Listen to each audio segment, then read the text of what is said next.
నాగోబా జాతర ప్రపంచంలోనే అతిపెద్ద గిరిజన జాతరలలో ఒకటి. సర్ప జాతిని పూజించడమే ఈ పండుగ ప్రత్యేకత.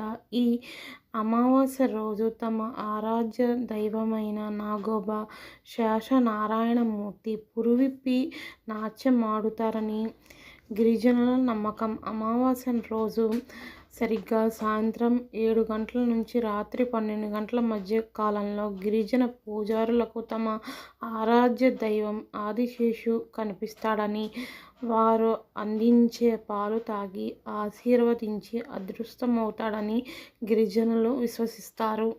నాగోబా దేవాలయం ఆదిలాబాద్కు 40 కిలోమీటర్ల దూరంలో ఇంద్రవెల్లి మండలంలో ఉంటుంది. ఈ జాతరను ప్రభుత్వం రాష్ట్ర పండగగా ప్రకటించింది. కానీ పండగ నాడు లక్షల మందితో అది జనారణ్యంగా మారుతుంది. 10 రోజుల పాటు గిరిజనులు ఈ పండుగను జరుపుకుంటారు. ఏటా పుష్యమాసం అమావాస్య రోజున జాతర ప్రారంభమవుతుంది. నాగోబాను కొలిస్తే పంటలు బాగా పండుతాయని, శాంతి విరజిల్లుతుందని, రోగాలు మటుమాయమవుతాయని గిరిజనుల నమ్మకం. వృత్తుల ఆధారంగా 17 శాఖలుగా చీలిన మోస్త్రం వంశం జాతరకు 16 రోజుల ముందు, పుష్యమాస పౌర్ణమికి 1 రోజు ముందు తమ కులదైవాన్ని పుష్య అమావాస్య రోజున అభిషేకించడానికి, పవిత్ర గోదావరి జలం తేవడానికి కాలినడకన బయలుదేరతారు. ఇదే వంశంలోని మిగతా శాఖల వారు వారి వెంట వెళతారు. కానీ మిగతా 7 శాఖల వారు క్రమం తప్పకుండా వెళ్ళాలన్నది నియమం లేదు. పై 7 శాఖలు ముందుగా నాగోబా ఆలయం చేరుకుని కలశం తీసుకుని గోదావరి నదికి బయలుదేరతారు. వారికి ముందుగా పరదాన తెగ వాయిద్యం వాయిస్తూ ఉంటే వెనక నుంచి గిరిజనులు వెళ్తూ ఉంటారు. సుమారు 100 కిలోమీటర్ల దూరంలో ఉన్న కాలమడుగు మండలం సమీపాన ఉన్న గోదావరి నదిలో అస్తమడుగు వరకు అరణ్యం గుండా నడిచి వెళ్ళి గోదావరి జలం కలశంలో తీసుకుని వస్తారు. ఈ అస్తమడుగులో గిరిజనులు పూర్వం స్నానాలు చేస్తుండగా నాగదేవత ప్రత్యక్షమై దర్శనమిచ్చాడనే నమ్మకంతో అక్కడి జలాన్ని పవిత్ర జలంగా గిరిజనులు భావిస్తారు. జాతర ప్రాంగణంలోని గిరిజనులు చెప్పుకునే ప్రాశస్త్యం గల మర్రి చెట్టు కింద విడిది చేసి అమావాస్య రోజు రాత్రి నాగోబాకు కొత్త కుండల్లో గోదావరి నుంచి తెచ్చిన నీళ్లతో అభిషేకం చేస్తారు. తర్వాతే క్షీరాభిషేకం చేసి గిరిజన ఆచారం మేరకు పూజలు నిర్వహిస్తారు. 3 సంవత్సరాలకు ఒకసారి పూజారిని మార్చడం ఆనవాయితీ. జాతరకు వచ్చే మేస్త్రం వంశీయులు వేలమంది ఉన్నా వారు వంట చేసుకునేది మాత్రం 22 పొయ్యిల మీదే. ఈ పొయ్యిలు ఎక్కడ పెడితే అక్కడ పెట్టడానికి వీలులేదు.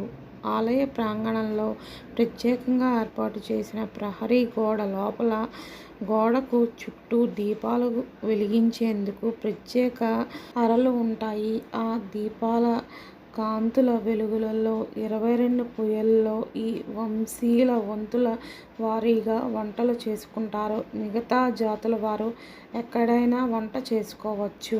సిరికొండలోని గుగ్గిళ్ళ వంశీయులు మాత్రమే నాగోబా కోసం కుండలు తయారు చేయడం ఆచారంగా వస్తుంది. గుగ్గిళ్ళ వంశీయులకు మోస్త్రం వంశీయుల మధ్య తరతరాలుగా సంబంధాలు కొనసాగుతున్నాయి. పుష్యమాసంలో నెలవంక కనిపించిన తర్వాత మోస్త్రం వంశీయులు ఎడ్ల బండిలో సిరికొండకు వస్తారు. అక్కడ గుగ్గిళ్ళ వంశీయుడైన కుమ్మరి పెద్దరాజన్న ఇంటికి చేరుకుని కుండలు తయారీ చేయాలని కోరతారు. వంటల కోసం 2 పెద్ద కుండలు, వాటిపై కప్పి పెట్టేందుకు పాత్రలు, దీపాలు, నీటి కుండలు కలిపి మొత్తం సుమారు 130కి పైగా కుండలు తయారీకి ఆర్డర్ ఇస్తారు. మోస్త్రం వంశీయులు ఈ కుండల్లోనే గంగాజలాన్ని తీసుకురావడమే కాకుండా వంట చేసి జాతరలోని భక్తులకు భోజనం పెడతారు. జలంతో నిండిన కలశాన్ని పుసిగూడ గ్రామానికి లేదా ప్రధాన పూజారి ఉండే గురిజాల గ్రామానికి తెచ్చి అక్కడ ఒక రోజు ఉన్న తర్వాత కలశం అదే గ్రామంలో ఉంచి గిరిజనులు అంతా తమ ఇళ్లకు తరలి ఒక దినమంతా పండగ జరిపి తిరిగి కలశం ఉన్న స్థలానికి చేరుకుంటారు. ఇక్కడ నుంచి బయలుదేరి 8 కిలోమీటర్ల దూరంలోని ఇంద్రవెల్లిలో ఆగి అక్కడ వెలిసిన ఇంద్రాదేవికి సామూహికంగా పూజలు జరుపుతారు. ఇంద్రాదేవి వెలిసిన నాటి నుంచి ఈ గ్రామానికి ఇంద్ర పేరు వచ్చిందని గిరిజనులు భావిస్తారు. ఇక్కడ నుంచి ఆలయానికి కొద్ది దూరంలో ఉన్న మర్రి చెట్టు కింద 4 రాత్రులు, ఒక పాకలో 3 రాత్రులు సామూహిక పూజలు జరిపి మందిరానికి వాయిద్యాలతో ఊరేగిస్తూ తెచ్చి ఆలయం వద్ద ఉన్న మర్రి చెట్టుపై పవిత్ర జల కలశం భద్రపరిచి 10 కిలోమీటర్ల దూరంలో ఉన్న సిరికొండకు చేరుకుంటారు.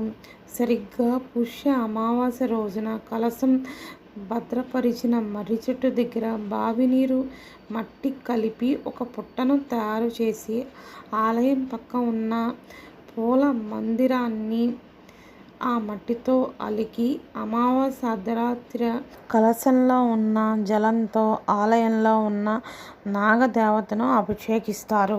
గోదావరి నది నుంచి తీసుకొచ్చిన జలంతో నాగోబా విగ్రహాన్ని శుభ్రపరుస్తారు. ఆలయమంతా శుద్ధి చేస్తారు. బాజా భజంత్రీలతో ఆలయ ప్రాంగణంలో పూజా కార్యక్రమాలను నిర్వహిస్తారు. ప్రత్యేక పూజ సమయంలో మొలకెత్తిన నవధాన్యాలను తెస్తారు. ఒక రాగి చెంబులో పాలును తీసుకొస్తారు. నవధాన్యాలు, మొలకలు, పాలు అన్నిటినీ ఒక కొత్త రుమాలులో కలిపి పుట్టపై ఉంచుతారు. పుట్ట మీద రుమాలు పైకెత్తినట్లు కనిపిస్తే పూజా కార్యక్రమాలన్నీ ఆరంభిస్తారు. ఇప్పటికీ నాగదేవుడు రాగి చెంబులోని పాలు తాగుతాడనే విశ్వాసం వారిలో ఉంది. ఈ వంశంలో వివాహమైన నూతన వధువులను నాగోబా దేవుని వద్దకు తీసుకువెళ్తారు. ఆమె చేత ఆ దేవునికి పూజ చేయించి వధువును పరిచయం చేస్తారు. ఎప్పటి వరకైతే ఈ తెగ వధువు ఈ పరిచయ వేదికలో పాల్గొనదో అప్పటిదాకా వారు నాగోబా దేవుని చూడటం, పూజించడం నిషిద్ధం. వధువులు ఇంటి నుంచి ఎడ్లబండి వెనక వెదురు బుట్టల్లో పూజా సామగ్రిని పట్టుకుని కాలినడకన బయలుదేరతారు. వధువులు 2 చొప్పున జతలుగా ఏర్పడి ముఖం నిండా తెల్లటి దుస్తులతో ముసుగు ధరించి పూజా కార్యక్రమానికి ముందు నాగోబా దేవుని దగ్గరకు వారిని తీసుకువెళ్ళి పరిచయం చేస్తారు.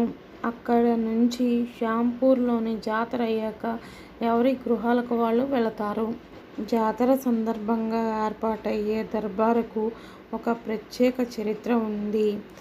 63 ఏళ్ల క్రితం మారుమూల గ్రామాలకు ఎలాంటి సౌకర్యాలు లేవు. నాగరికులంటేనే ఆదివాసీయులని పరిగెత్తేవారు. గిరిజనుల వద్దకు అధికారులెవరూ వెళ్ళేవారు కాదు. అప్పుడే భూమి కోసం, విముక్తి కోసం సాయుధ పోరాటం చేసి కొమరం భీం మరణించాడు. ఈ ఘటనతో ఉలిక్కిపడి నిజాం ప్రభువులు గిరిజన ప్రాంతాల పరిస్థితులు, గిరిజన స్థితిగతులపై అధ్యయనం చేసేందుకు ప్రముఖ మానవ పరిణామ శాస్త్రవేత్త ప్రొఫెసర్ను పంపారు. ఆయన దృష్టి జాతరపై పడింది. కొండలు, కోనలు దాటి వచ్చి గిరిజన సమస్యలను తెలుసుకుని పరిష్కరించేందుకు జాతరలో దర్బారు ఏర్పాటు చేయాలని అనుకున్నారాయన. దీన్ని ప్రొఫెసర్ 1942లో మొదట నిర్వహించాడు. స్వతంత్రం వచ్చిన తర్వాత జిల్లా కలెక్టర్ ఆధ్వర్యంలో కొనసాగిస్తున్నారు. జాతర చివరి రోజున జరిగే ఈ దర్బారుకు గిరిజన పెద్దలు, తెగల నాయకులు, ప్రజాప్రతినిధులు, అధికారులు హాజరవుతారు.